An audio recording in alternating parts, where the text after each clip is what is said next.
Guys আজকে আমি বানাচ্ছি তেঁতুল পোস্ত ভাতের পাতে একদম মুখটা ছেড়ে যাবে টেস্ট করার জন্য একদম।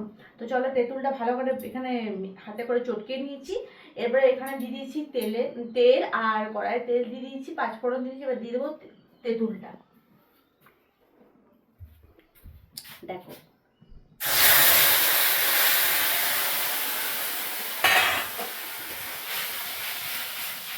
তেঁতুলটা দিয়ে দিলাম, একটু ফুটবে তেঁতুলটা। এর সঙ্গে একটু দেবো লবণ,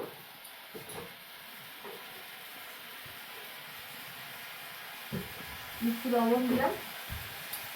এবারে এটাতে দেবো একটু বলবো চিনি দেবো। চিনি না দিলে চিনি বেশ ভালো লাগবে না। এই যে তেঁতুলের বীজ কটা, সরো সরা একটু খাও, আমি মাটিতে দিয়ে দিই। জানি ঘরে তেঁতুল গাছটা নয়, তবুও সেরকম। আচ্ছা এটা দিয়ে দিলাম। এরপরে দিচ্ছি হচ্ছে একটু চিনি, অল্প একটু চিনি দিয়ে দিচ্ছি, 1 চামচের মতন দেবো।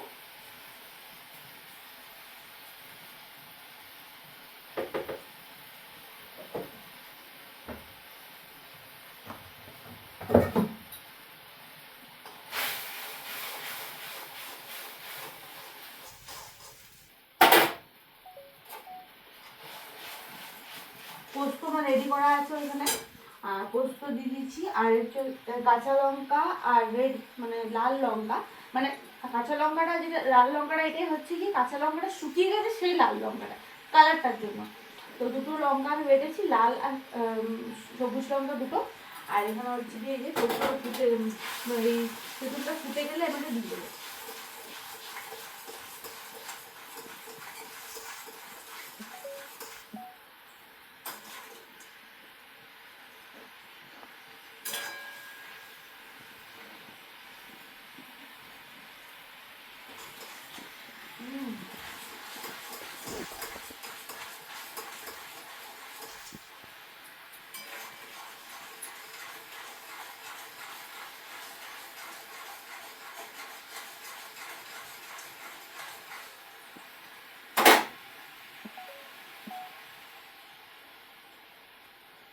ফুটেনি নাকি এখন?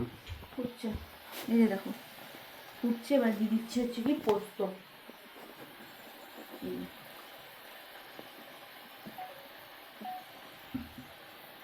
পোস্ত দেওয়া হয়ে গেল। পোস্ত হয়ে গেল, আর একটু ফুটে গেলে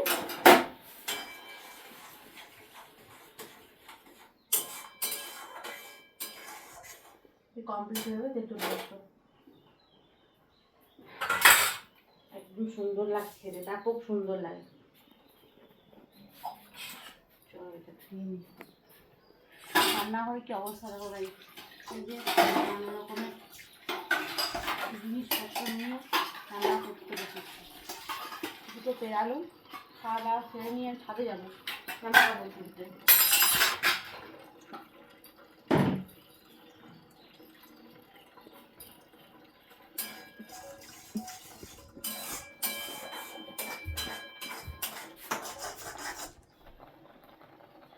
হয়ে গেছে তোমার?